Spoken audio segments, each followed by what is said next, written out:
నేను రాజకీయంగా ఎంతో ఎత్తు ఎదగడానికి తెలంగాణ రాష్ట్రం సాధించేటువంటి పోరాట పటిమ నాకు అందించి నన్ను పెంచింది ఈ మెతుకు సీమ. మీరిచ్చిన బలమే ఢిల్లీతోని కొట్లాడి ఆనాడు ఢిల్లీ మెడలు వంచి ఈ తెలంగాణ మనం తెచ్చుకున్నాం.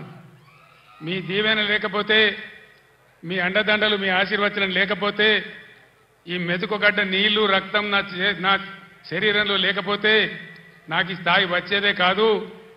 మొన్న జరిగినటువంటి అసెంబ్లీ ఎన్నికల్లో కూడా ఏ జిల్లాలో రానంత భారీ మెజారిటీ ఇచ్చి హరీష్ రావు గారు తదితరుల నాయకత్వంలో 7 ఎమ్మెల్యేలు కల్పించిన నా మెతుకుసీమ గడ్డకు 2 చేతులెత్తి నేను నమస్కారం చేస్తా ఉన్నాను.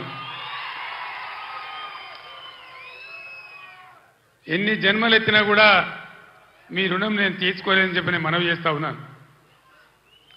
ఇవాళ కొంతమంది తెలివి ఉన్నవాడు, తెలివి లేనివాడు, అడంపొడుగు మాట్లాడేవాడు బీఆర్ఎస్కు పార్లమెంటు ఓట్లెందుకు, సీట్లెందుకు అని మాట్లాడుతూ ఉన్నారు. ఇప్పుడే కావాలి బీఆర్ఎస్కు పార్లమెంట్లో ఓట్లు, సీట్లు. ఎందుకు? ఆనాడు నన్ను మీరు ఆశీర్వదించకపోతే, నేను వెళ్ళి కరీంనగర్ ఎంపీ గెలవకపోతే, పార్లమెంట్లో నేను తెలంగాణ బిడ్డగా గర్జించకపోతే మనకు తెలంగాణ రాష్ట్రం ఎక్కడి నుంచి వచ్చేది? ఈరోజు కూడా తెలంగాణ ప్రజల ఆకాంక్షలు, ఆశలు, హక్కులు నెరవేరాలంటే ఖచ్చితంగా పీఆర్ఎస్ బిడ్డలు పార్లమెంట్లో ఉంటేనే మన హక్కులు, అధికారాలు నెరవేరుతాయి. నేను మీకు మనవి చేస్తా ఉన్నా. ఏం జరుగుతూ ఉంది మీరు చూస్తూ ఉన్నారు.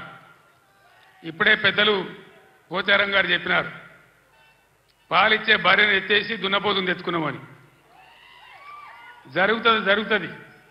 రాజకీయాలలో అప్పుడప్పుడు గమ్మత్తుగా గుడ్డి లక్ష్మి వచ్చినట్టు కొంతమంది లిల్లీ పుట్టుగాళ్ళకు కూడా అధికారం వస్తుంది. వాళ్ళని ఎందుకంటారు లిల్లీ పుట్టని? ప్రజల అధికారం ఎందుకు ఇస్తారు? మాకు సేవ చేయమని, రాష్ట్రాన్ని బాగు చేయమని, గత ప్రభుత్వం కంటే కొన్ని మంచి పనులు చేయమని అధికారం ఇస్తారు, కానీ అడ్డదిడ్డం పనులు చేయమని చెప్పరు.